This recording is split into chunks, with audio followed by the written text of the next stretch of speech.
જે ભવ કારણ જ્ઞાન અનાદિથી ભાન ભૂલાવી કુમાર્ગ બતાવે, તે ક્ષણમાં ભવની વૃત્તિ કારણ સમ્યક દર્શન સૂર્ય બનાવે.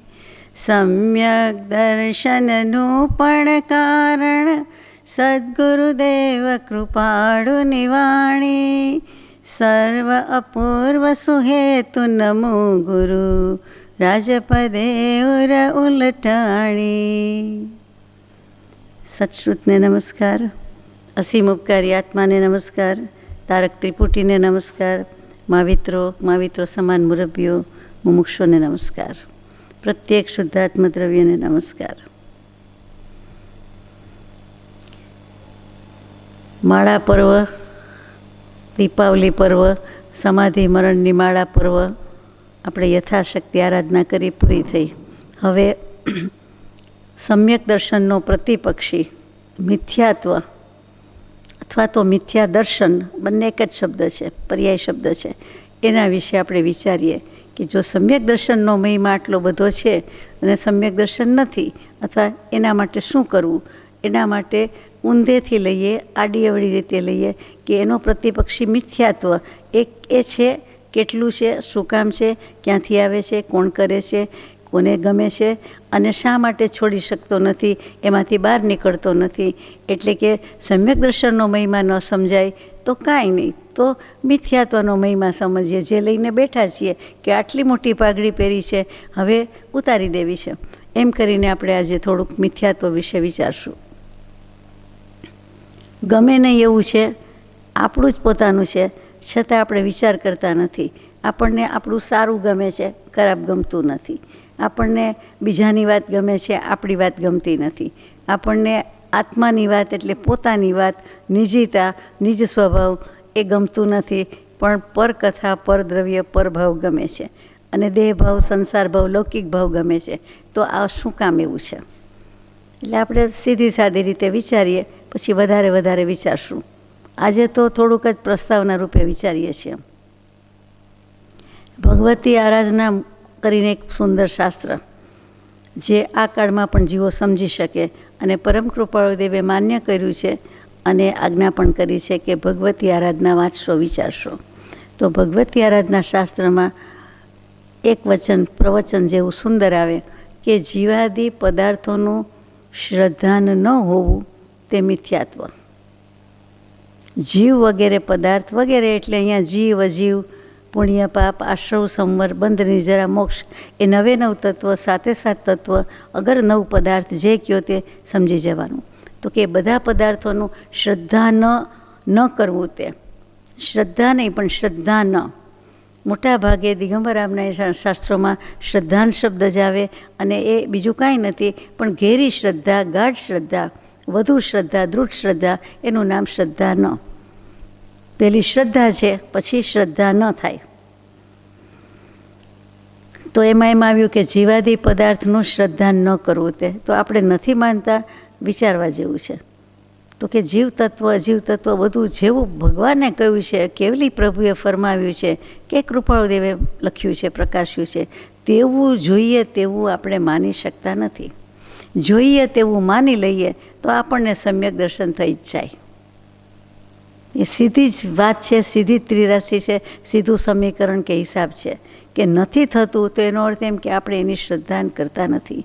એ જે કાંઈ કહ્યું છે તે જેમ છે તેમ એમ જ છે, એવું જ તત્વ છે, એમ જ હોય, એમાં કોઈ શંકા નથી, ભય નથી, આશંકા નથી, કુશંકા તો હોય જ નહીં, અને વધારે કાંઈ જ એમાં અડુઅડું નથી. તો જેમ છે તેમ માન્ય કરીએ, સ્વીકાર કરીએ.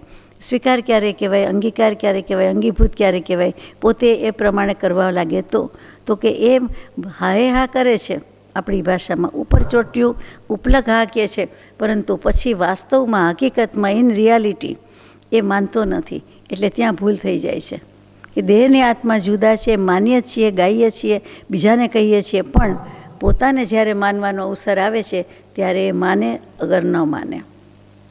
પોતાને એટલે ખરેખર પગ નીચે રેલો આવે, પોતાને એટલે પોતાને જ ત્યારે તરત જ એમ થાય કે ના ના, આ બધું મને જ થાય છે, દેહને જ થાય છે, આત્માને થાય છે, એ પછી વિચારતા લાગે છે. પહેલાં એક વખત ભાવ થઈ જાય છે. આપણા બધાનો અનુભવ છે. આગળ જઈએ.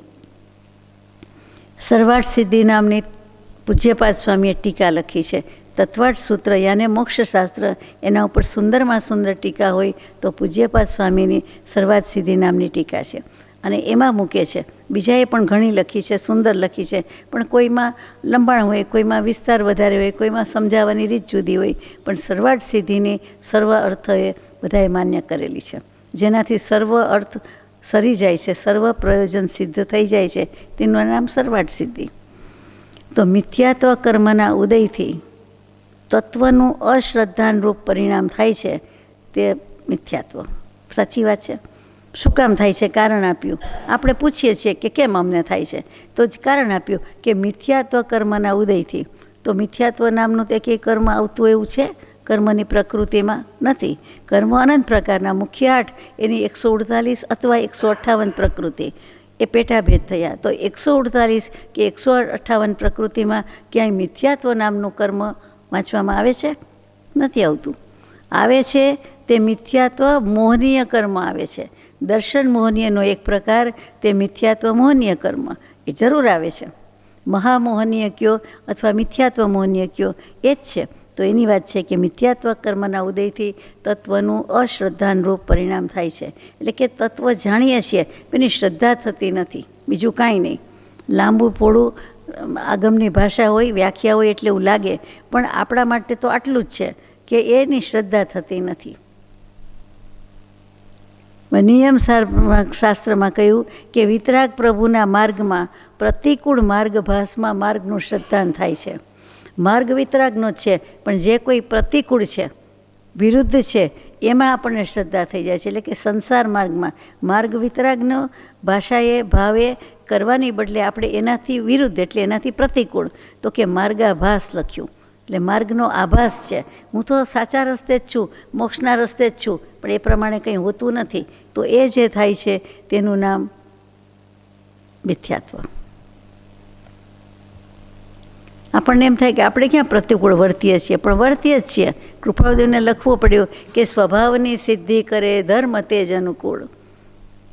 ગમે તે વાંચો, વિચારો, પણ એક તત્વરૂપી વૃક્ષના મૂળમાં જે બધું આત્મતત્વ રહ્યું છે, એની એક જ લીટી બહુ જ સુંદર તે આપણને ગમે તેવી, કે સ્વભાવની સિદ્ધિ કરે ધર્મ તેજ અનુકૂળ. એ અનુકૂળની વાત આવે, અહીંયા પ્રતિકૂળની વાત આવી. સ્વભાવનું ભાન નથી, પ્રતિકૂળ છે, અનુકૂળતા નથી. અનુકૂળ કર્યું નથી. અનુકૂળ એટલે અનુરૂપ. વ્યવહારમાં આપણે અનુકૂળ જુદા અર્થમાં વાપરીએ છીએ.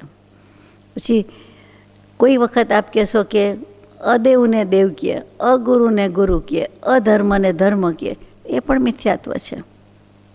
કુદેવ, કુગુરુ, કુધર્મ તો આપ જાણો જ છો, પણ અદેવ, અગુરુ અને અધર્મ, એટલે કે જે કોઈ વિતરાગ દેવ છે એ સિવાયના બધા જ અદેવ કહી દીધા. કુદેવ નહીં, કુદેવમાં તો કેટલાક આવે.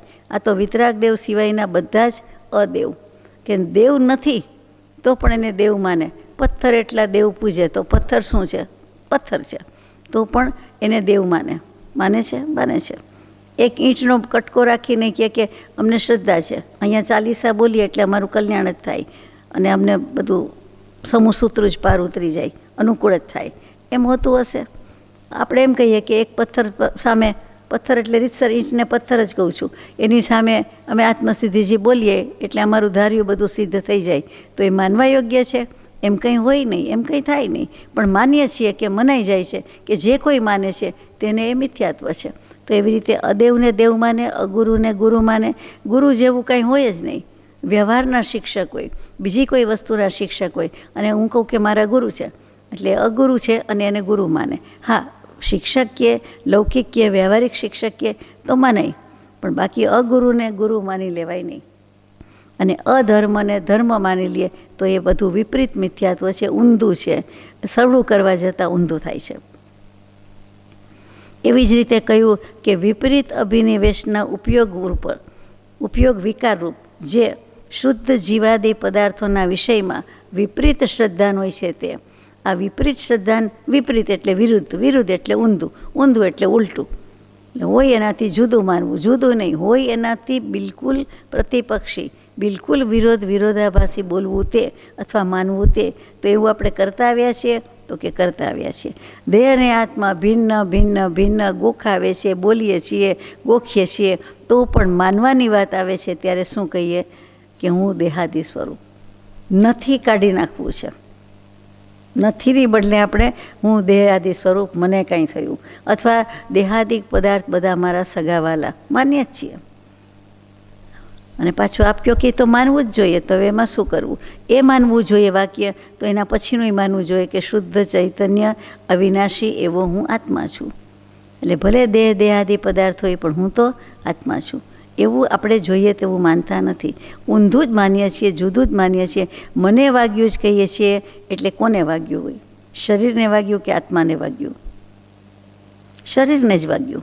પણ એમ તો બોલાય, ડૉક્ટર પાસે જઈને એમ કહેવાય આત્માને વાગ્યું, એવું કંઈ બોલાય જ નહીં ને કે નથી વાગ્યું. ક્યાં વાગ્યું, શું વાગ્યું, તો બધું આપણે કહેવું જ પડે, બતાવવું જ પડે.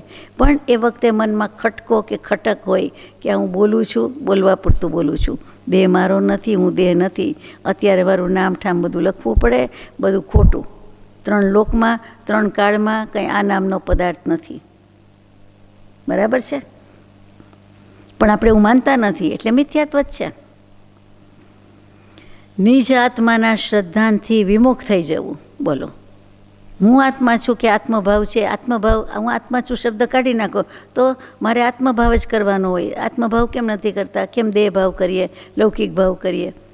ઇવન મંદિરજીમાં આવતી વખતે દેરાસરજી, સભા મંડપ, સ્વાધ્યાય ખંડ, તો પણ ત્યારે પણ આપણને દેહ ભાવ અને દેહનું ભાન એ ભૂલાતું જ નથી. આપણે ખુરશી લઈએ, દાખલા તરીકે કહું છું, નીચે નથી બેસી શકાતું તો આપણે ચેર કરીએ, ખુરશી લઈએ, નહીં તો નીચે બેસતા હતા. એટલે આપણે આજુબાજુ જોઈએ, કપડાં સંકોરીએ, પછી કોઈને કાંઈ વાગતું નથી, કરતું નથી, કોઈ આજુબાજુ ન હોય, તેમ છતાં બધી જૈણા કરીએ, ધ્યાન રાખીએ, અને પછી ટેસ્ટથી સરખી રીતે આપણને અનુકૂળ આવે એમ બેસીએ. તો એ શું છે? 1 નંબરનો દેહભાવ અને દેહાધ્યાસ. તો આપ એમ કહેશો કે વગર વિચારીએ ઢપ દઈને ભપ દઈને બેસી જવાનું, પડતું મૂકવાનું, એમ પણ નથી. પણ જે આયાસ પ્રયાસ છે કે હું આ ખુરશી લઉં, આ જગ્યાએથી લઉં, આવી લઉં, અહીંયા તો એક સરખી છે એટલે વાંધો નહીં, નહીંતર આ નાની લઉં, મોટી લઉં, આ જરા રફ છે, આ જરા સ્મૂથ છે, આમાં કુશન છે, આમાં કુશન નથી, એમ આડાવડા વિચાર કરીને લઈએ, પસંદ કરીએ. પછી આ મારી નથી, દરરોજ બેસું છું એટલે આપણે એને મારી ગણી, તો એ વાંધો છે. અને ત્યાર પછી પાછા આપણે ઠીકઠાક થઈને, સ્વસ્થ થઈને બેસવા જઈએ. એ શરીર સ્વસ્થ થાય છે, શરીર ગોઠવાય છે, આત્મા ગોઠવાતો નથી. આત્માના ભાવ તો જુદા થયા, એ તો અસ્વસ્થ હોય ત્યારે જ આ દેહ ભાવ આવે. આત્મા સ્વસ્થ એટલે કે આત્મા પોતાના પરિણામમાં નથી, પોતાનામાં બેઠો ઊભો નથી, એટલે બીજા વિચાર કરે છે, પોતાના, બીજાના, કપડાના.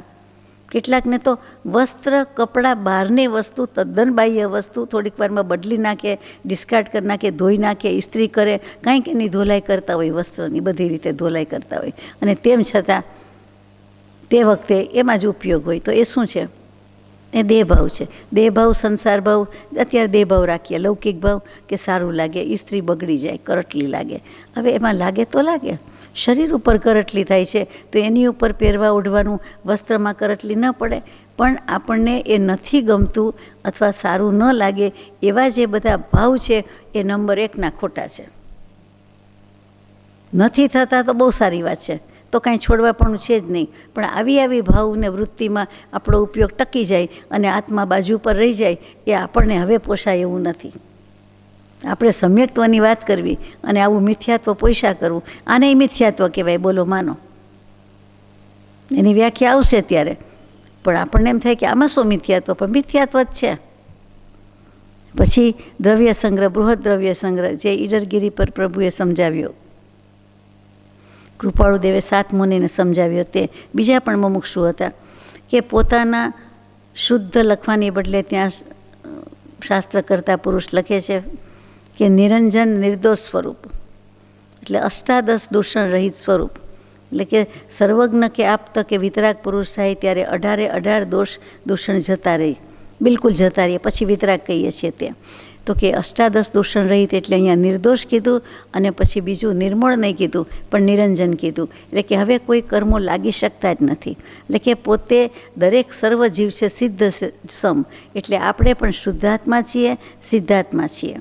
અને એ જ એક કરવા યોગ્ય છે, એ જ ઉપાદેય છે, એને જ આચરવું જોઈએ, આદરવું જોઈએ. એટલી રુચિ જો આપણને થઈ જાય કે મારે આત્મા સિવાય કોઈ વાત નહીં, કોઈ ગમતું નથી, કાંઈ વાતચીત નહીં, કે કોઈ સાથે કાંઈ મતલબ નહીં, અથવા તો કરવું પડે તો પણ ઉપર છલું, અને અલ્ટિમેટ પ્રાયોરિટી તો first and final, top most તો એક જ, ફર્સ્ટ એન્ડ ફોરમોસ્ટ, કે મારે તો આ જ કરવું છે, આત્માનું જ કરવું છે. તો એને રુચિ કહેવાય. એટલે કે એને આત્મિક ભાવથી કરે છે. આપણે કહીને જાન રેડીને કામ કર્યું છે, પ્રાણ પાથરીને કર્યું છે, દિલ રેડીને કર્યું છે, અરે જીગર એમાં મૂકી દીધું છે. આ જીગરી જાન એ બધું બોલાતું હોય છે, એ આમાં કરવાનું છે કે મારો આત્મા મને વાલો છે જ, મારે એનું કલ્યાણ કરવું જ છે, મારે એને દયા આવી જ છે, મારે મોક્ષે લઈ જ જાઓ છે. તો એવી રુચિરૂપ સમ્યક્ત્વ, એમાં આપણે આત્મિક ભાવ મૂક્યો એટલે રુચિરૂપ.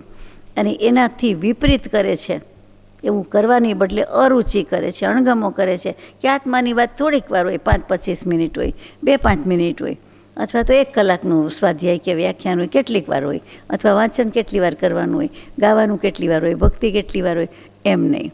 આ જ કરવાનું છે. આખો માનવ જન્મ એમ કરવાનું હતું, પણ આપણે નહીં કર્યું. 24 કલાક કરવાનું છે, એમાંથી આપણે આટલી કલાક પણ ન કરીએ, વધુ કલાક પણ ન કરીએ, એ વિચારવું જોઈએ. તો જે વિપરીત થઈ જાય છે એ મિથ્યાત્વ છે. કોઈ કરતું હોય ને આપણને આવો ભાવ આવી જાય, એ પણ મિથ્યાત્વ છે. એવો થઈ જાય કે આખો દિવસ લઈને બેઠા છો, તમારે તો આ અને આ જ, તમારે કે ત્યાં, તમારે તારે, એમ કહીએ. એ શું છે? એટલે પ્રમાદ છે, ધર્મ પ્રત્યેનો અનાદર છે, અરુચિ છે, અને એક પ્રકારનો દ્વેષ કહી દીધો, અને પ્રમાદ તો કયો જ છે. અને અહીંયા તો મિથ્યાત્વ કીધું, મોટું મીંડું વાળી દીધું, મોટી પાઘડી. પેલું નાનું મીંડું કહેવાય. આપણે આવા નથી છીએ, આપણે આવું કરતા નથી. કરવું, કરાવવું ને અનુમોદવું. કોઈ કરતું હોય તો કરવા દેવાય ને, કે પછી વચ્ચે વિઘ્ન ન કાંઈ અંતરાયભૂત થઈએ. પણ આપણે કંઈ પૂછીએ ને જવાબ ન મળે, આપણને કંઈ વાત ન કરે, કંઈ બોલે નહીં, તો પછી આપણને એમ ન થાય કે આ તો એકનું એક લઈને બેઠા છે અને કાંઈ આપણી સાથે હસતા બોલતા વાત કરતાય નથી, અને આ બાબતની તો વાત જ નથી કરતા, બીજી કોઈ બાબત જ નથી, જિંદગીમાં કાંઈ બીજું કાંઈ છે જ નહીં. હા, તો જિંદગીમાં બીજું કાંઈ એક માટે બીજા કોઈ નથી જ. એકબીજાને બોલાય છે, પણ એક માટે બીજું કંઈ છે જ નહીં. બીજું જ થઈ જાય છે. અન્ય તે અન્ય, આત્મા તે આત્મા, એક તે એક પછી 2 જ આવે. એટલે બીજું બધું 2થી માંડીને અનંતમાં જાય. આપણે એક આત્મા જ છીએ. ગણિત શાસ્ત્રી પણ કેવા ડાયા ભલા સમજુ સજ્જન છે કે એક એટલે આત્મા એવો અર્થ સ્વીકારે છે. એક એટલે પેલો આત્મા જ સ્વીકારવો જ પડે ને. પ્રથમ પોતે છે તો ગણિત શાસ્ત્ર થાય છે, ગણિત શાસ્ત્રી થાય છે અને ગણિત રચે છે. પેલો પોતે છે, પોતાનું અસ્તિત્વ તો એકરાર કરવો જ પડે ને. એટલા માટે એ માને છે કે એક એટલે આત્મા. એટલે આપણે આટલું યાદ રાખવાનું છે કે આવું માનતા નથી, આ બધું મિથ્યાત્વ છે.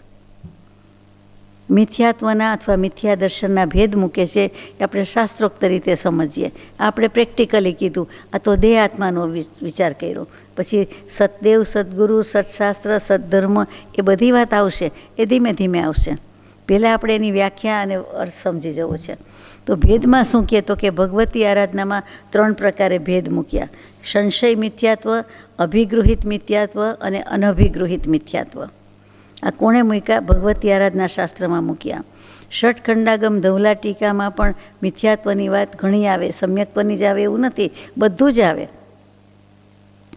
એની વાત પછી લઈશું. પછી કાર્તિકેય સ્વામીની પહેલાં 12 અનુપ્રેક્ષા લખી, કુંદ ભગવંતે 12 અણુવેખા એમ કરીને લખ્યું પ્રાકૃતમાં. 12 અનુપ્રેક્ષા, એમાં 5 પ્રકારે મિથ્યાત્વ મૂક્યા: એકાંત મિથ્યાત્વ, વિનય મિથ્યાત્વ, વિપરીત મિથ્યાત્વ, સંશય મિથ્યાત્વ, અજ્ઞાન મિથ્યાત્વ. આ બધો ક્રમ અત્યાર સુધી વાંચો સાંભળ્યો હોય એના કરતાં જુદો લાગશે. શબ્દમાં કોઈ ભેદ નથી, ક્રમમાં નાનો મોટો ભેદ આવે. સર્વાર્થ સિદ્ધિ વિમાનની વાત નથી, સર્વાર્થ સિદ્ધિ ટીકા, એમાં 2 પ્રકારે મૂક્યું: નૈસર્ગિક મિથ્યાત્વમાં પણ નૈસર્ગિક, અને બીજું પરોપદેશક પૂર્વક, બીજાના નિમિત્તથી ઉપદેશથી આવે તે. નૈસર્ગિક તો કુદરતી પ્રાકૃતિક આપણી સાથે છે જ, પ્રકૃતિ વશાત. કઈ પ્રકૃતિ? પ્રકૃતિ એટલે સ્વભાવ નહીં, પણ અહીંયા શું કહેવું છે? કર્મના ઉદય વશાત, પ્રકૃતિ વશાત. તો કે એમાં પણ પાછા ભેદ મૂક્યા છે. તો નૈસર્ગિકમાં તો બહુ લાંબુ ન હોય કે બસ લઈને આવ્યા છીએ, અનંતકાળથી આત્માને કર્મનો વળગાડ છે, અનાદિકાળથી છે, અને એ હજી સાથે છે, એટલે આપણને વિભાવ પરિણતિ છે, અને મિથ્યાત્વ પણ લઈને જ આવ્યા છીએ, એટલે એ નૈસર્ગિક થયું. પછી જે પરોપદેશે કીધું છે કે પરોપદેશે કીધું છે, એમાં 4 ભેદ મૂક્યા છે. તો ક્રિયાવાદી, અક્રિયવાદી, વિનયવાદી અને અજ્ઞાનવાદી. એ જાણીતા શબ્દ છે. ક્રિયાવાદીનું એમ કહેવું છે કે અમારું આ જે પ્રકારે માનો તો જ છે, જો એકલું માનો તો મિથ્યાત્વ છે, સરખી રીતે માનો તો મોક્ષ છે. તો ક્રિયાવાદીના ભેદ મૂક્યા, અક્રિયાવાદીના મૂક્યા. એકના 180 ભેદ, એકના 84 ભેદ, એકના 67 ભેદ અજ્ઞાનવાદીના, અને વૈનયિક મિથ્યાત્વના 32 ભેદ ઓછામાં ઓછા છે. આ ત્રણેયનો સરવાળો ગણો એટલે વર્ષના દિવસ 365, બરાબર? કેટલાક 360 ગણે, બેની વચ્ચે શું આવે? 363. તો આ પાખંડીના ભેદ કહી દીધું, મિથ્યાત્વીના ભેદ, પાખંડીના ભેદ, એ 363 ભેદ છે. હવે ક્યાંક વાંચ્યું હોય, સાંભળ્યું હોય, ખ્યાલમાં આવી ગયું, રિવાઇઝ થઈ ગયું? ક્રિયાવાદીના 180 ભેદ, અક્રિયાવાદીના 84 ભેદ, અજ્ઞાનવાદીના 67 ભેદ, વૈનયિક મિથ્યાત્વના 32 ભેદ. એ આપણે નિરાંતે લેવાના છે. અત્યારે આછી ઝલક છે, કાલે મને કહેવાના છે આપે. પછી ધવલાજી શાસ્ત્રની વાત કરતા હતા, અને એ કૃપાળુદેવે 284માં પત્રમાં વચન મૂકેલું છે, જેમ છે તેમ. એટલે મને ગમે છે કે જેટલા પણ વચનમાર્ગ છે તેટલા જ નૈવાદ છે. કૃપાળુદેવે મૂકેલું વચન જે ષટખંડાગામ ધવલાજીમાં પણ છે, અને જેટલા નૈવાદ છે તેટલા જ પર સમય છે. આ પર સમય શું? નૈવાદ એટલે તો જેટલા જીવ, જેટલી વ્યક્તિ, અને જે કોઈ ભાષાનું માધ્યમ છે, અને જેટલા એના અભિપ્રાય હોય, મનથી હોય કે વચનથી હોય. આપણે તો વચનથી હોય તો ખબર પડે, લખાણથી કે વચનથી. તો કે જેટલા અભિપ્રાય, જેટલા એંગલ, જે મુદ્દા, જેની ચર્ચા કરે એટલે અનંત જ હોય. અનંત જીવ અનંત પ્રકારે હોય, અને આ પ્રમાણે પાછા નયના ભેદ અનંતા થાય, એ બધું અનંત થાય. તો કે એવી તો અનેક વસ્તુ અનંત રીતે થાય. તો કે સારું, અનંત રીતે થયું. પછી તેટલા જ પર સમય છે, એટલે એ અનંતવાદમાં જ આવ્યું, અનંતમાં જ આવ્યું, નૈવાદની સાથે. એ પર સમય શું, મારે એ સમજવું છે. સ્વસમય અને પર સમય. અહીંયા પર સમયની વ્યાખ્યા આવી. અહીંયા સમય એટલે આત્મા નહીં, અહીંયા સમય એટલે કાળ દ્રવ્યનું માપ, એ પણ નહીં. તો સમય એટલે શું? પર સમય, પર જ, પરદ્રવ્ય, પરભાવ, બધું પર ને પર, એટલે મિથ્યાત્વ જ કેવું છે. પરને જ પોતાનું માન્યું છે, મિથ્યાત્વ છે. એટલે પર સમય કહેતા મિથ્યાત્વ, ને સ્વસમય કહેતા સમ્યક્ત્વ. સ્વસમયમાં છે તો સ્વભાવના ભાનમાં અગર સમ્યક દર્શન સહિત છે, અને પરભાવ કે પર સમય કયો મિથ્યાત્વ સહિત છે. બાકી મિથ્યાત્વના તો 5 ભેદ જ મુખ્ય કીધા, પણ આ રીતે ઉપલક્ષણથી ઘણા બધા અનંતા કે આટલા બધા ભેદ થાય છે. જવું ને આગળ. આપ જાણીતા શબ્દથી જે કંઈ વધારે પરિચિત હશો, ગૃહિત મિથ્યાત્વ, અગૃહિત મિથ્યાત્વ. એની પહેલાં નૈસર્ગિક મિથ્યાત્વ, જે કુદરતી કહીએ છીએ તે. તો કે મિથ્યાત્વ મોહનીય કર્મના ઉદયથી જીવાદી પદાર્થોનું જે કાંઈ અશ્રદ્ધાન થયા કરે છે તે, એટલે કે આપણે અનાદિકાળથી લઈને આવ્યા છીએ, અને હજુ એ જ પરિણતિ ચાલ્યા કરે, તો આપણને એને કહેવાય કે નૈસર્ગિક મિથ્યાત્વ છે. પછી પરોપદેશના 4 પ્રકારમાં આપણે કહી દીધું, એ આવી ગઈ વાત. ક્રિયાવાદી, અક્રિયાવાદી, અજ્ઞાનવાદી ને વિનયવાદી. પછી ગૃહિત અગૃહિતની જ વાત આગળ ચાલે છે કે ભગવતી આરાધના શાસ્ત્ર એમ કહે છે કે બીજાના ઉપદેશથી, એટલે પરોપદેશથી, નિમિત્તથી જીવાદી તત્વના અસ્તિત્વમાં, ફરીથી જીવાદી તત્વનું અસ્તિત્વ, એટલે કે નવ ભાવ, નવ પદાર્થ, એ સદ્ભાવ પદાર્થ કહેવાય છે. આ 9 તત્વની જ વાત છે, જીવ, અજીવ વગેરે. તો એ 9 તત્વની હયાતી, વિદ્યમાનતા, અથવા એના વિશેની સાદી વ્યાખ્યા કે અર્થ, અને એનો ભાવ, અને એનું અસ્તિત્વ, એનો સ્વીકાર બધા કરતા નથી. જગતમાં આટલા બધા લોકો છે, આટલા મનુષ્યો છે, બધા નથી કરતા. વિતરાગ દર્શનના અનુયાયીએ તો કરવું જ જોઈએ, એ પણ કરી શકતા નથી. ઘણીવાર અજ્ઞાન છે, અને ઘણીવાર અપરિચય છે. એટલે પરિચય અનુભવ છે, પણ ખબર નથી, ભાન નથી કે હું આ અજ્ઞાન વશાત આ મિથ્યાત્વમાં જ સબળું છું, લબડું છું, કે લટકી રહ્યો છું. કે ગબડી પડ્યો છું એ ખબર નથી. તો કે અસ્તિત્વ કે એના ધર્મ એટલે એના ફરજ કર્તવ્ય કે એના લક્ષણ કે અંગ, અહીંયા તો જીવના બધા તત્વના જે કંઈ કીધા તે અંગ કયો કે લક્ષણ કયો, તો કે એનું જે અશ્રદ્ધાન છે તેને અભિગૃહિત મિથ્યાત્વ કહેવાય છે. એટલે ગૃહિત અને અગૃહિત કીધું એવી રીતે અભિગૃહિત અને અનભિગૃહિત આવે, બંને એક જ. શબ્દ લગાડ્યો છે, ગૃહિતની બદલે અભિગૃહિત કહ્યું, એક જ છે. તો કે અભિગૃહિત મિથ્યાત્વ છે. સાચી વાત છે જ ને. નવતત્વમાં ભૂલ તો કરીએ જ છીએ ને.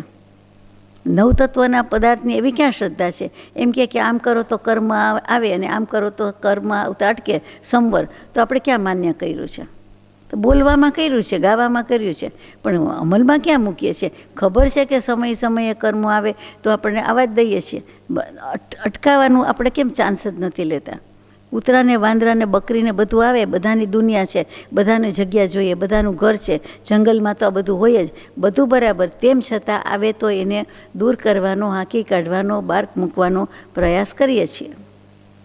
કીડીના ઘરમાં એટલે જંગલમાં આપણે રહેવા આવ્યા છીએ, તો પછી એનું તો ઘર જ છે, આપણે વધારાના આવી ગયા છીએ. ઉધઈનું તો ઘર જ છે, એમાં આપણે આવી ગયા છીએ. તો એને એમ થતું હશે આ બધા ક્યાં આવી ચડ્યા. આપણને એમ થાય કે આ બધા નીકળી આવે છે, ફૂટી નીકળે છે. પણ આપણે પછી ઉપાય કરીએ છીએ કે એને ઘરમાં, રૂમમાં કે આંગણામાં કે ફળિયામાં કે રાખતા નથી. મોટે ભાગે એને બહાર મૂકી દઈએ છીએ, અથવા તો એને યત્નપૂર્વક કરીએ છીએ, જીવ દયા પાડીએ છીએ, પણ કંઈક દૂર રાખવાનો પ્રયાસ કરીએ છીએ.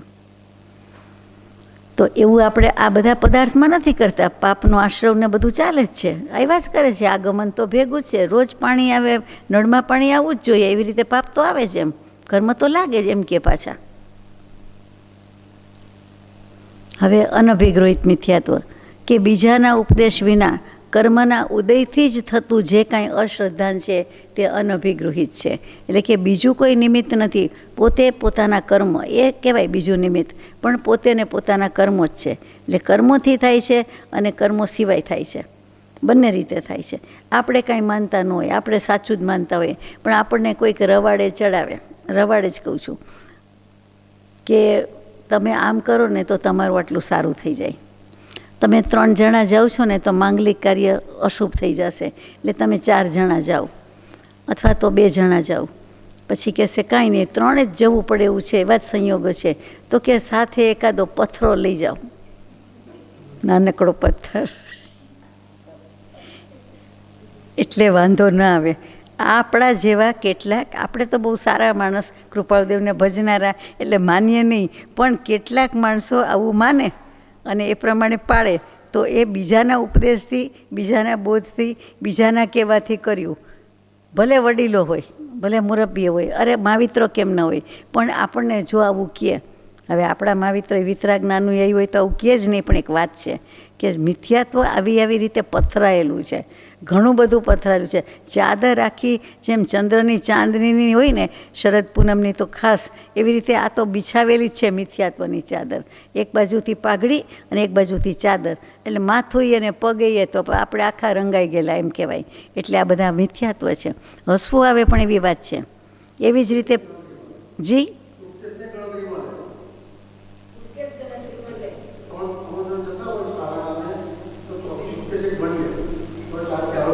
ચોથું સત ચલાવી લેવાનું ઉપદેશ, સૂટકેસ એટલે ચાલે. આ પોર્ટફોલિયો કે નાની સૂટકેસ ચાલે.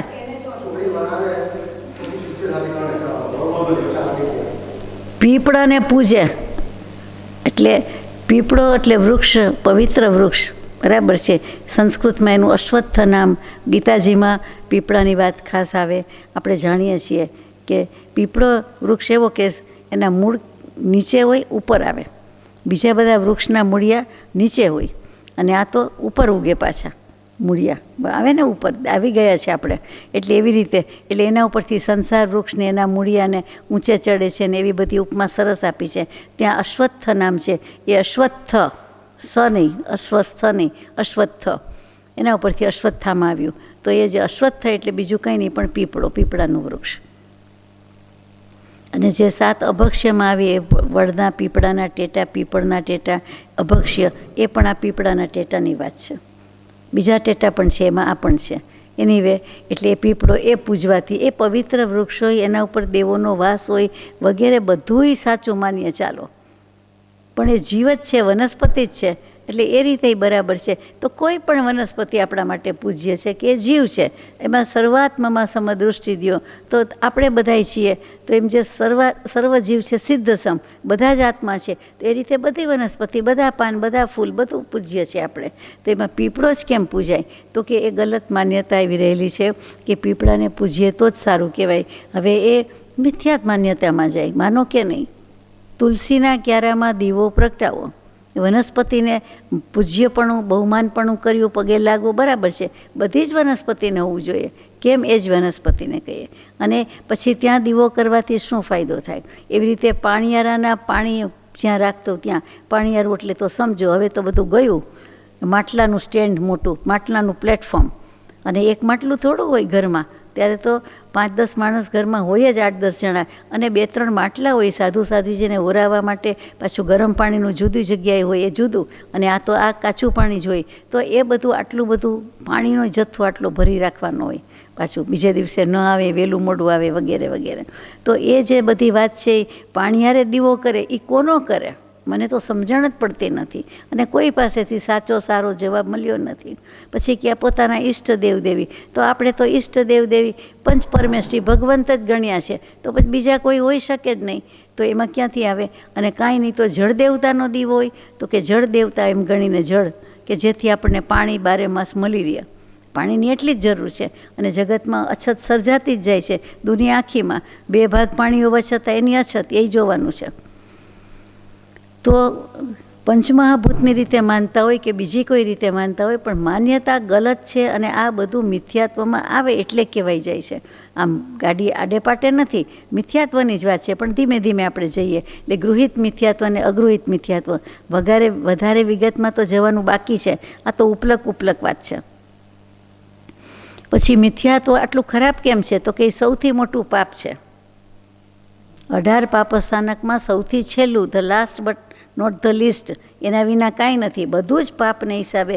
ઝેર એટલે ઝેર, થોડું કે જાજુ, 1 લીટર હોવું જોઈએ. અરે 1 કણી હોય, 1 ટીપું હોય તો એ બસ થઈ ગયું. તો તમે કહેવાના જ છો, આપ કહેવાના જ છો, મને પણ કહો ને હું પણ આપને કહું કે ગમે એમ તો આ સારું છે, પણ આમાં સેજ ઝેર છે, કોઈ ન વાપરે. સેજ પોઈઝન છે, અરે હાથ અડી ગયો હોય તોય ન વાપરે કોઈ.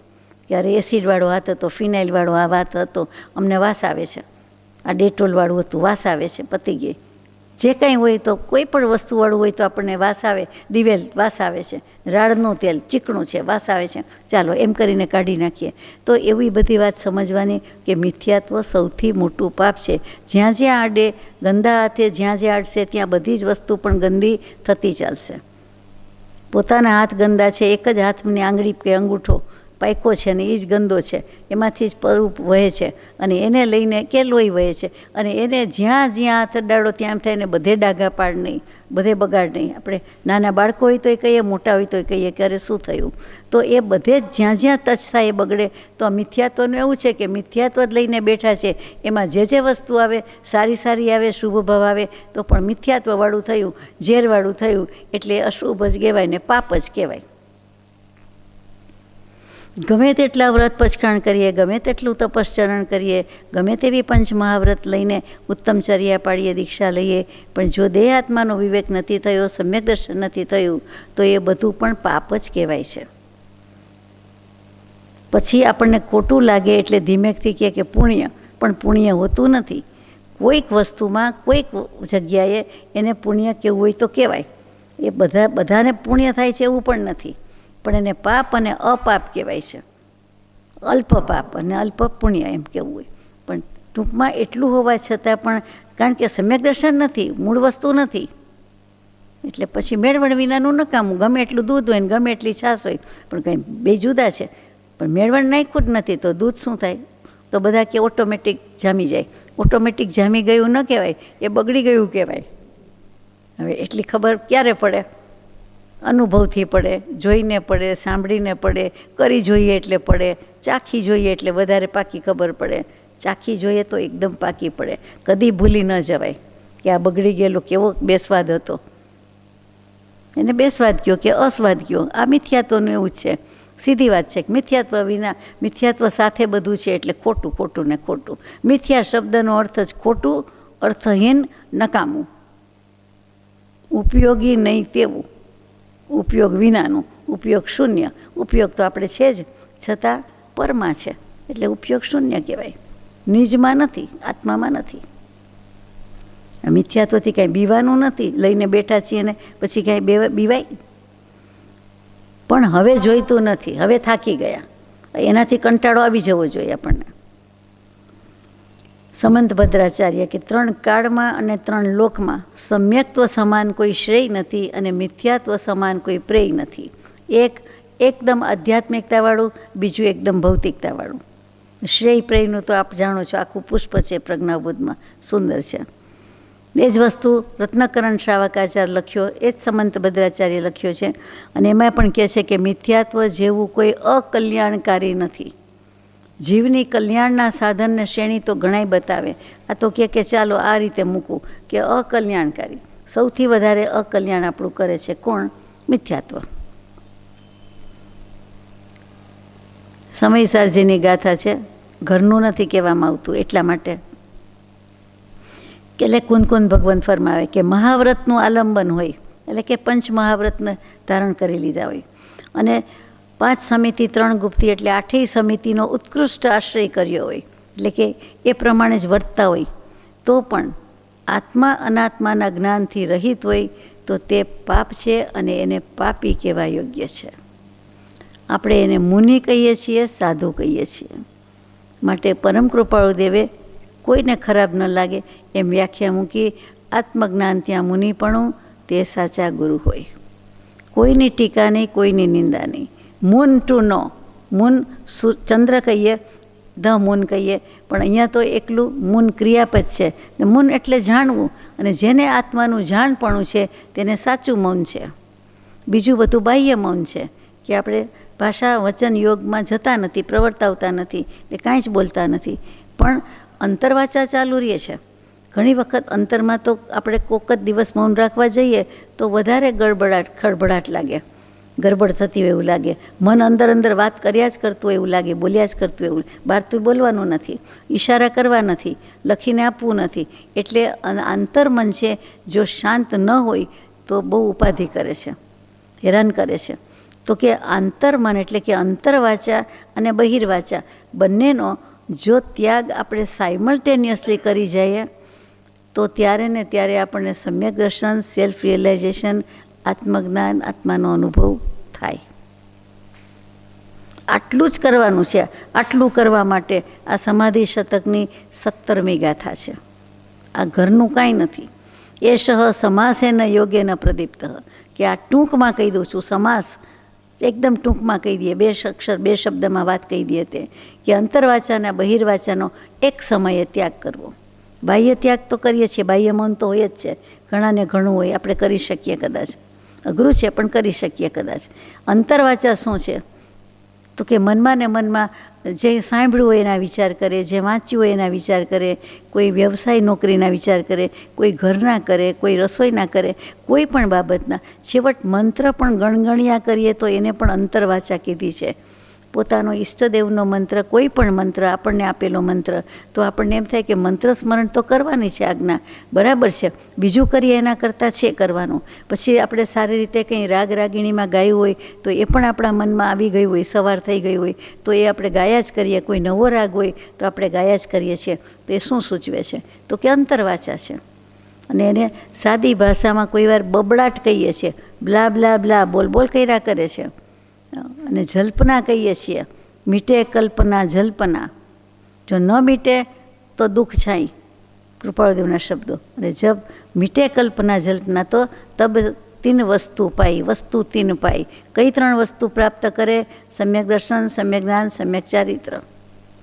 ટીન થાય છે. ટીન શું છે? દરેક બાબતમાં ટીન સારું જ છે.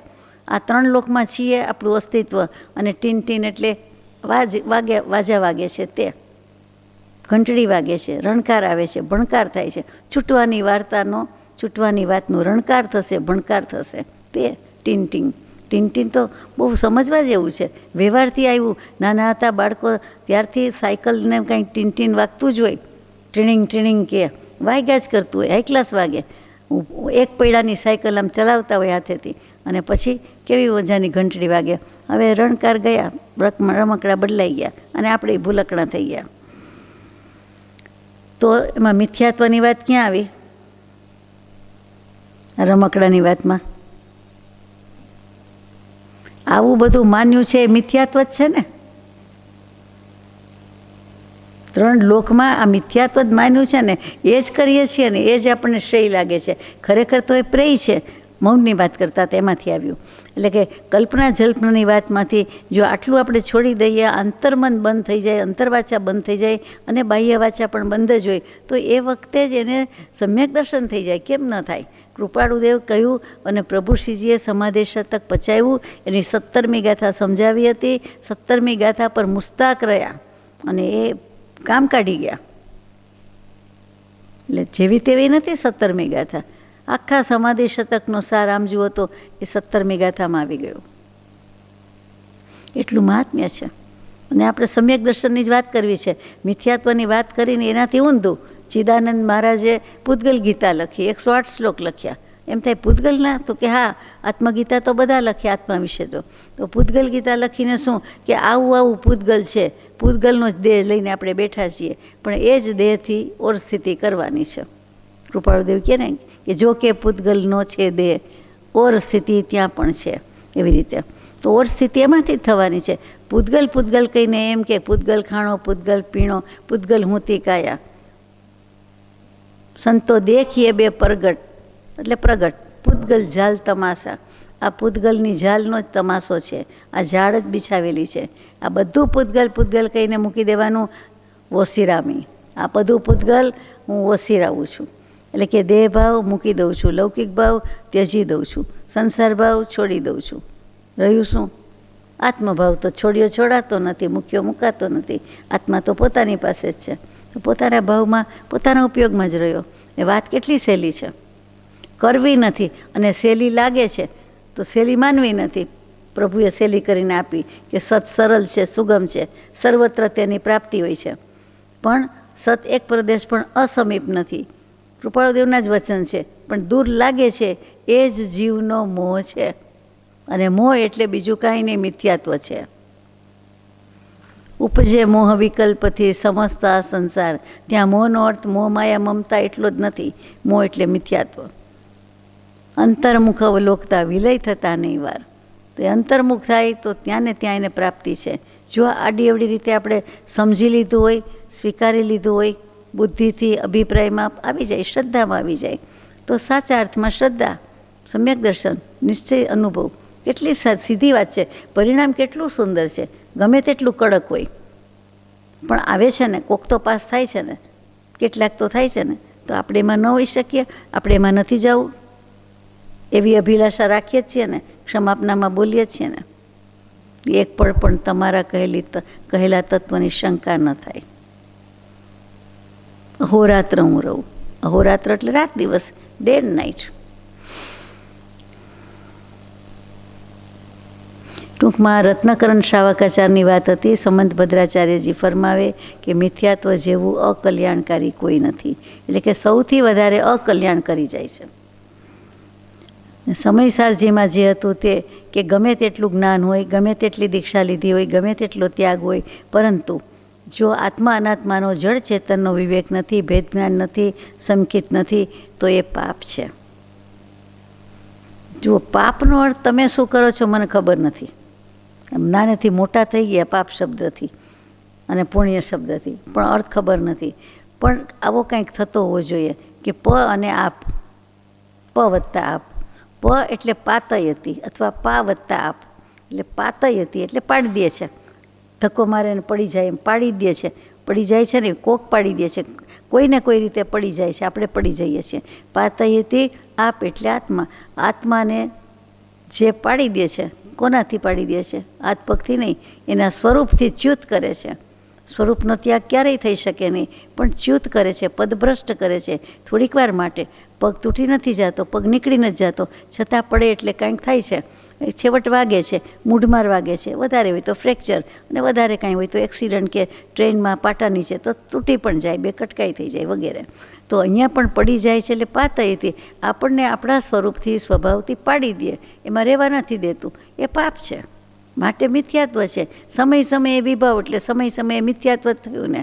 અનંત કર્મ એટલે આપણને પોસાય એવું છે જ નહીં, જીવવું તો પડે છે.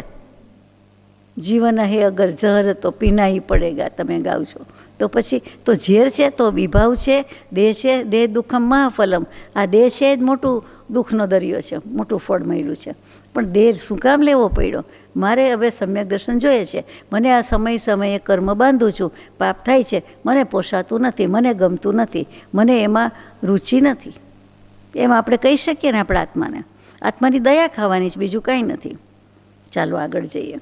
અને કેટલીક વખત જ્ઞાની પુરુષ છૂટી જાય છે કે એને વ્યવહારમાં પાપ કીધું, અપાપ કીધું, અને કેટલીક વખત કેટલાક ભાવને કથનચિત પુણ્ય પણ કહેવાય છે. પુનાતિ ઇતિ પવિત્રમ. એ કોઈક એવો ભાવ આવી જાય તો એને પુણ્ય પણ કહેવાય. બાકી મોટા ભાગે તો મિથ્યાત્વને પાપ જ છે. અને એટલે કંઈ બીજાવાનું છે, આપણને કોઈ બીવડાવે?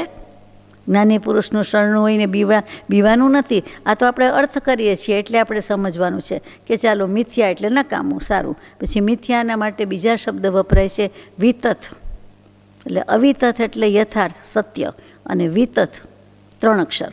એટલે આ મિથ્યા શબ્દના જ પર્યાય શબ્દ છે. એટલે ઘણીવાર વિતથ અવિતથ આવે. એટલે પછી વ્યલિક, બીજું મૃષાવાદ વીરમણ વ્રતમાં અલિક આવે છે. એ બોલવું ફાવતું નથી, લખવું, એટલે ખરેખર શબ્દ વ્યલિક છે સંસ્કૃતમાં. એટલે વ્યલિક એટલે અસત્ય. અને પછી જે ચોથું મિથ્યા એટલે કહ્યું તે અસત્ય. એટલે આ ચારેના પર્યાય શબ્દ છે, એકાર્થવાચી છે અથવા પર્યાય શબ્દ છે. એટલે આપણને ખબર પડે મિથ્યાત્વ પણ કહેવાય અને મિથ્યા દર્શન પણ કહેવાય. આ મિથ્યાનો અર્થ થયો. અને દર્શન એટલે શું? કંઈ જોવું એમ થોડું છે. અહીંયા દર્શનનો અર્થ શું કરો? શ્રદ્ધા. અને કોઈ વખત દર્શનનું દર્શન જ રખાય. દૃષ્ટિ, મિથ્યા દૃષ્ટિ એટલે દર્શન અને શ્રદ્ધા, એનો અર્થ થયો. એટલે હવે આપણને સમજાય કે અવિતથ સંદિગ્ધ નિગથમ પામ્યણમ સચ્ચમ અણુત્તરમ કેવલિયમ પરિપૂર્ણમ ન્યાયોયમ સંશુદ્ધમ સલકતેણમ સિદ્ધિમગંગ મુક્તિમગંગ. એ જે બધું બોલીએ છીએ તેમાં શું આવ્યું? અવિતથમ અવિસંધિ સવ દુઃખ પરિણમગમ ઇથંઠિયા જીવા સિજંતી ભુજંતી મુચંતી. જવા દઈએ બધું, પણ એમાં એટલું આવ્યું અવિતથ અને અસંદિગ્ધ. વિતરાગ દર્શન અવિતથ છે, અસંદિગ્ધ છે. બિલકુલ શંકા રહી છે, એસ્ટાબ્લિશ્ડ ફેક્ટ છે બધી. અને અવિતથ એટલે સંપૂર્ણ સત્ય છે. વિતરાગનો કહેલો ધર્મ રસમય ધર્મ પૂર્ણ સત્ય છે, એવો નિશ્ચય રાખવો. તો આપ તો જાણો છો. પછી શું? વિપરીત એકાંત વિનય સંશય અને અજ્ઞાનરૂપી મિથ્યાત્વ કર્મના ઉદયથી ઉત્પન્ન થતી મિથ્યા દૃષ્ટિ હોય અને તેને મિથ્યાત્વી જીવ કહેવાય છે. વ્યાખ્યામાં કેટલું બધું લખ્યું, આપણે બોલી જાય તો ખબર નથી પડતી, વ્યાખ્યામાં ગંભીરતા લાગે. ફરીથી વિપરીત મિથ્યાત્વ છે, એક પ્રકાર છે. વિપરીત અભિનિવેશ, વિપરીતમાં બધું આવે. પછી એકાંત મિથ્યાત્વ છે, વિનય મિથ્યાત્વ છે, સંશય મિથ્યાત્વ છે અને અજ્ઞાન મિથ્યાત્વ છે. 5 મિથ્યાત્વ મુખ્ય આવી ગયા. એ મિથ્યાત્વ કર્મના ઉદયથી, એટલે કે દર્શન મોહનીયમાં મિથ્યાત્વ મોહનીયના કર્મના ઉદયથી આપણને જે કાંઈ થાય છે તે મિથ્યા દૃષ્ટિ છે, રીએ છે અને થાય છે, એમ થયા કરે છે. એ કાઢવું છે આપણે. વાત તો એ છે જેટલું એનું સ્વરૂપ સમજીશું આજે કાલે પછી, એટલે આપણને ખ્યાલ આવે કે આ મિથ્યાત્વ છે, આવું આપણે કરતા નથી. કેટલુંક તો આપણે છોડી જ દીધું છે. પીપળાને પૂજતા નથી, નદીમાં સ્નાન કરતા નથી, નદીને નમસ્કાર કરતા નથી, વગેરે વગેરે. અથવા તો એવું કેટલું બધું ઘણું છે કે ખોટું કાંઈ પૂજા પાખંડ કરતા નથી. પાખંડ જ કહેવાય છે અમુક રીતે, કે જે કાંઈ કરી શકે નહીં, આપી શકે નહીં, એને માનવું એ કેટલી ભૂલ છે, ભયંકર ભૂલ છે. બીજા બધા ખોટા, બીજાનું મારે કામ નથી, બીજાને મારે સર્ટિફિકેટ આપવું નથી. પણ આટલી ખબર છે કે આ વસ્તુ કરે તે ખોટા. હવે તમારે જે કહ્યું તે ખોટા કહેતા જ મિથ્યા. પછી એમાં શબ્દમાં અર્થ જ આવી ગયો કે બધી ખોટી વાત છે, ખોટું છે બધું. ખોટા, ખોટી ને ખોટું 3 શબ્દ જ આવે. દ્રવ્ય સંગ્રહ એમાં કઈ રીતે મૂક્યું છે કે 6 દ્રવ્ય, 5 અસ્થિકાય, 7 તત્વ, 9 પદાર્થ, એમાં 3 મૂઢતા વિનાનું જો હોય, એટલે કે 25 દોષ રહિત હોય, એ વિતરાગ પ્રણિત તત્વ એવું છે, રહિત, ચલ મલને અગાઢ દોષ વિનાનું સમ્યક્ત્વ અને એના વિનાનું દર્શન, એટલે કે સમ્યક દર્શન અને વિતરાગ વિજ્ઞાન, અને એની શ્રદ્ધા ન કરે, એમાં અશ્રદ્ધા લાવે, તો કે એ મિથ્યાત્વ છે. ઘણીવાર શું થાય છે કે જન્મથી જૈન હોય એટલે એમ થાય કે ઘરના કહે છે એટલે માનવું, એટલે બીજા બધા ધર્મ દોડવા જાય, બીજા દર્શન, બીજા ધર્મ, બીજા સંપ્રદાય જે કહો તે, કે આ તો ઘરનું છે, અથવા ઘરના માવતર માને એટલે મારે માનવું, બધા કહે એટલે માનવું ના. એટલે બીજું બધું વાંચવા, વિચારવા, દોડવા, મળવા, બીજા આગળ પડતા હોય એ સંન્યાસી, આગેવાન, જે કોઈ મુનિ, એવા બધાને વંદવા જાય, દર્શન કરવા જાય, કોન્ટેક રાખે, સત્સંગ રાખે, બધું કરે. પણ પોતાને જે મળેલું છે જન્મથી, મૂળથી, બાપ દાદાથી, પરાપૂર્વથી, કે કોઈ પણ રીતે, બાય ફ્લુક, બાય હુક ઓર ક્રુક, કોઈ પણ રીતે કેટલા પુણ્ય વપરાઈ ગયા ત્યારે મનુષ્ય ભવ અને જૈન ધર્મ મળ્યો હોય, અને એ પછી ભૂલી જાય અથવા એને મૂકીને બીજે જાય, એ કેવું કહેવાય? પ્રભુશ્રીજીએ તો એવી ઉપમા આપી દીધી કે માનું દૂધ મૂકીને, પોતાને જન્મ આપ્યો છે એવી માનું દૂધ મૂકીને બકરીના ગળે જે કાંઈ આંચળ ઉગ્યા છે, ગળે, આંચળે નહીં, ગળે જે ગાંઠ કહેવાય મારી ભાષામાં, તો પણ બીજું કંઈ જે ઉગેલું છે ત્યાંથી દૂધ કાઢવાની ટ્રાય કરે તો એને ક્યાંથી મળે? એને શું મળે? બકરીનું દૂધ તો હોઈ શકે, એટલે આંચળમાંથી હોય તો હોઈ શકે, પણ આ તો ગળે વળગેલું છે એમાંથી કરે છે, ગળાના સ્તનમાંથી ક્યાંથી નીકળે ને? તો કે એવું પોતાની માનું દૂધ મૂકીને, એટલે પોતાને મળ્યું છે જૈન ધર્મ, કર્મે કે જન્મે, જૈન ધર્મની અનુભૂતિ અથવા તો ફિલિંગ અથવા તો કન્વિક્શન, એક જાતની ખાતરી કે પ્રતીતિ આવ્યા પછી બીજે જવું અથવા તો બીજો વિચાર કરવો, એ વિચારવા જેવું છે. અને પોતાનામાં શક્તિ હોય તો બરાબર છે કે થોડાક વર્ષ એમાં કાઢી નાખે અને પછી ઠેકાણે આવી જાય, 17 ગણને ગાળી આવે, 7 ગામના પાણી એમ 7 સંપ્રદાયના પી આવે, પછી આવે તો એ રખડીને આવ્યો હોય તો એને વધારે પ્રતીતિ ને પ્રીતિ આવે. વાત સાચી છે, પણ એટલો આપણી પાસે સમય હોતો નથી, અને આપણે એમાં ક્યાંક ભેરવાઈ જઈએ છીએ, ક્યાંક ગોઠવાઈ જઈએ છીએ, ક્યાંક સેટ થઈ જઈએ છીએ. આપણને બધા જ સંત લાગે, બધા જ સારા લાગે, બધા સત્પુરુષ લાગે, એમ તો છે નહીં. એની વ્યાખ્યાય છે એ જુદી છે, એ વિચારવા જેવું છે. ટૂંકમાં વિતરાગ વિજ્ઞાન સર્વોત્કૃષ્ટ વિજ્ઞાન છે. બધા વિજ્ઞાનમાં સર્વોત્કૃષ્ટ વિજ્ઞાન, બધા વિજ્ઞાન જેમાં સમાય છે, બધી નદીના નીર જેમાં સમાય છે, બધા દર્શનનો સાર જેમાં સમાય છે, બધા દર્શન આખા જેમાં સમાય છે, એ કોઈ હોય તો વિતરાગ દર્શન છે, જૈન દર્શન છે. અને એ માનવું એ પણ એક સમ્યક્ત્વના રસ્તે આગળ જવાનું લક્ષણ છે. એ જ નથી મનાતું કેટલાકને, તો કહેવું પડે કે તમે જૈન કુળમાં જન્મ્યા અથવા તો તમે જૈન ધર્મ માનો છો ને આવું કરો. ગાઈએ છીએ ને આલોચનામાં કે શુદ્ધ જૈન ધર્મ મળ્યો ને વર્તું વિષય કશાય, એ અચંબા હો રહ્યા જલમે લાગી લાઈ. ટૂંકમાં આ દ્રવ્ય સંગ્રહ જેવામાં પણ કહી દીધું કે વિતરાગ વિજ્ઞાનના આ જે બધા 25 તત્વ કહી દીધા, સામે 25 દોષ હોય, ચલ મલ અગાઢ, એ 25 દોષ વિનાનું જે શુદ્ધ તત્વ, શુદ્ધ વિજ્ઞાન, સર્વોત્કૃષ્ટ વિજ્ઞાન, એની શ્રદ્ધા ન હોય તો એ મિથ્યાત્વ છે. ને મોટે ભાગે નથી. બીજું બધું ધાર્મિક ક્રિયા કરે, પણ કોઈ કે 85 કાંઈ એમાં પણ ખબર ન પડે, એની શ્રદ્ધા છે એ હું કાંઈ જાણું નહીં, મને ખબર નહીં, એમ ન ચાલે. 9 તત્વ છે, એ ખબર ન હોય તો કાંઈ નહીં, કહેતા ન આવડે તો કાંઈ નહીં, પણ આ એવું બધું આવે છે ને સાચું છે અને મારે વાંચવું છે, કમસે કમ સ્વીકાર કરવો છે, તો એવું તો થાય, એવો ભાવ તો થાય. આ તો શંકા કરે કે કોને ખબર, કોને ખબર એટલે સીધી કેવલી ભગવાન ઉપર શંકા કરી, જ્ઞાની પુરુષ ઉપર, કે કેવલી પ્રરૂપિત તત્વ છે, એકેય વસ્તુ જોયા જાણ્યા વિના આવી નથી, પૂરેપૂરી અનુભવી છે, એક દ્રવ્ય, એનું ગુણ, એનું પર્યાય, પછી કેવલી પ્રભુએ કીધેલું છે. તો ભાઈ એમાં શું શંકા લાવવાની હોય? સવાલ જ નથી. ધવલાજી કે પર સમય એટલે જ મિથ્યાત્વ, પર સમયનું બીજું નામ જ મિથ્યાત્વ. પર કહી દીધું એટલે પર એટલે અહીંયા શ્રેષ્ઠ નહીં, પર એટલે પરાયું પારકું બીજાનું. તો કે આત્મા મૂકીને, પોતાનું મૂકીને બીજામાં સમય ગાળવો, એ આપણો અર્થ શબ્દમાંથી કરેલો, કે પર સમય, એમાં સમય ગુમાવે, એટલે પરદ્રવ્ય અને પરભાવમાં એ મિથ્યાત્વ છે. વિભાવ છે, વિભાવને પણ તમારે મિથ્યાત્વ કહેવું હોય તો કહી શકાય. તમારે એટલે આપણે બધાએ કહ્યું જ છે ને કે સર્વ વિભાવ પર્યાયમાં માત્ર પોતાને અધ્યાસથી ઐક્યતા થઈ છે. એથી રહિત એમ જો જીવ પરિણામ કરે તો સહજ માત્રમાં જાગૃત થાય, સમ્યક દર્શનને પ્રાપ્ત થાય, સ્વસ્વભાવરૂપ મોક્ષને પામે. આટલું જ કરવાનું છે. એમાં આ તો બધા વિશેષણ છે, જો ને તો ને આટલું કરે તો. આપણે તો શું છે, શું કરવાનું કે હું એનાથી જુદો છું, એ વિભાવ તે મારા નહીં, મારો આત્મા જુદો છે. ખાલી ખોખું બોલી જાય એમ ન ચાલે. આ મારા દાંત છે અને આનાથી ચાવવામાં આવે છે, એ એનું કામ કરે છે, પણ મોઢામાં મૂકીને ચાવવું નહીં. તો બોયલાનો અર્થ શું છે? તો જમવું કેવી રીતે? તમને ખબર છે દાંતનું ચોકઠું હોય ને ડેન્ચર, એને અહીંયા ચરોતર પ્રદેશમાં ચાકુ કહે. ચાકુ એટલે ચપ્પુ, છરી. એમ કે એ કાપવાનું કામ કરે છે, સમારવાનું કામ કરે છે. એટલે દાંતથી જ બધું ભાંગે છે, તૂટે છે, કપાય છે ને. કેટલું સરસ નામ આપ્યું જેણે આપ્યું એણે, ચાકુ એટલે. પણ મને સમજાતું નહોતું થોડા વર્ષ પહેલાં, પછી સમજાણું કે વાત તો સાચી છે. એટલે પછી યાદ રહી ગયું. તો એવી રીતે બોલ કરીએ, બિલ્લી આવે ઉડી જાઉં, બિલ્લી આવે ઉડી જાઉં.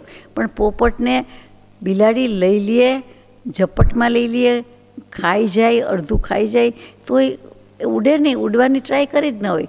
તો પછી શું બોલ કરીને અડશું? પોપટિયું જ્ઞાન એટલે આવ્યું કહેવાનું. એમ હું બોલ કરું તો ઉપલખ્યું છે, ઉપર ચોટ્યું છે, પણ એ જ મિથ્યાત્વ છે. ત્યાં તરત જ કરી દેવું જોઈએ કે એ મારું નહીં. વિભાવ પર્યાયમાં બોલતી વખતે થઈ જવું જોઈએ કે મેં અધ્યાસ માન્યો છે, એકાકારતા થઈ ગઈ છે, એકતા થઈ ગઈ છે. એટલે કે પર્યાય અધ્યાસમાં, વિભાવમાં એ મારી ખોટી છે, એ પર્યાયમાં છે, પણ હું એનાથી જુદો છું, મારું સ્વરૂપ જુદું છે, હું આત્મા જુદો છું. અને મારે શું કામ આવું કરવું જોઈએ? ને રોજ આવું બોલવાનું નથી, ખાલી ભાવવાનું છે કે એનાથી માત્ર પોતાનું સ્વરૂપ જુદું છે, ભિન્ન છે. એમ જો જીવ પરિણામ કરે તો સમ્યક દર્શન મળે, સ્વસ્વભાવરૂપ મોક્ષને પામે છે.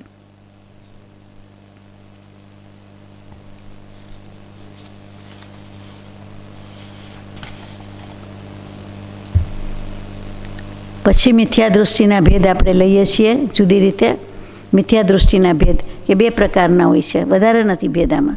એક હિતાહિતની પરીક્ષા કરનારા જીવો છે અને એક પરીક્ષા વિનાના છે, કરી શકતા જ નથી. એકેન્દ્રિયથી પંચેન્દ્રિય, અસંગની પંચેન્દ્રિય, એ બધા જીવ કરી શકતા નથી. હિત શું અહિત શું કાંઈ જ નહીં, એને મન જ નથી, એટલે એવા જીવ છે. અને બીજા કરી શકે છે છતાં મિથ્યાત્વ છોડી શકતા નથી, બેય છે.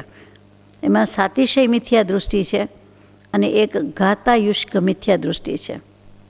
ઘાત આયુષ્ક અને પહેલો છે સાતિશય મિથ્યા દૃષ્ટિ.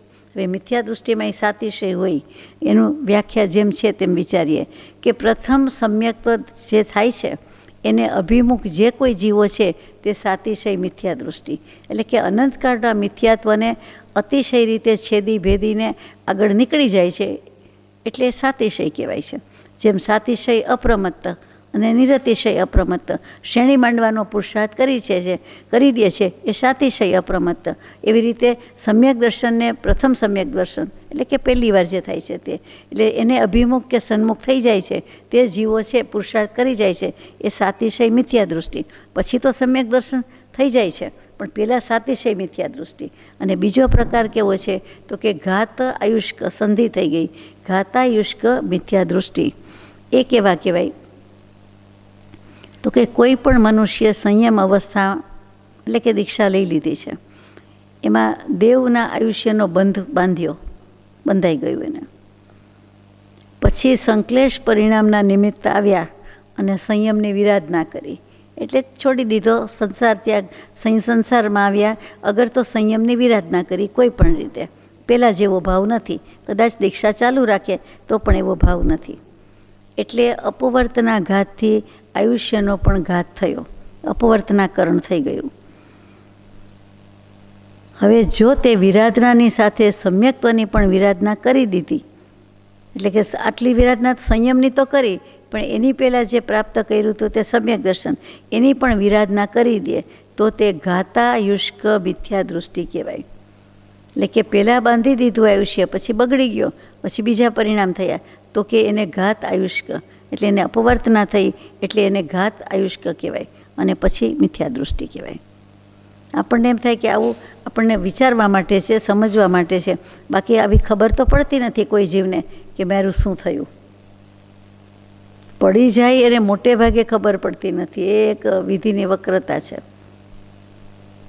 પડી જાય, સમ્યક દર્શનથી પડી જાય, એને ખબર નથી પડતી કે હું સંકેતથી હવે પતિત થયો.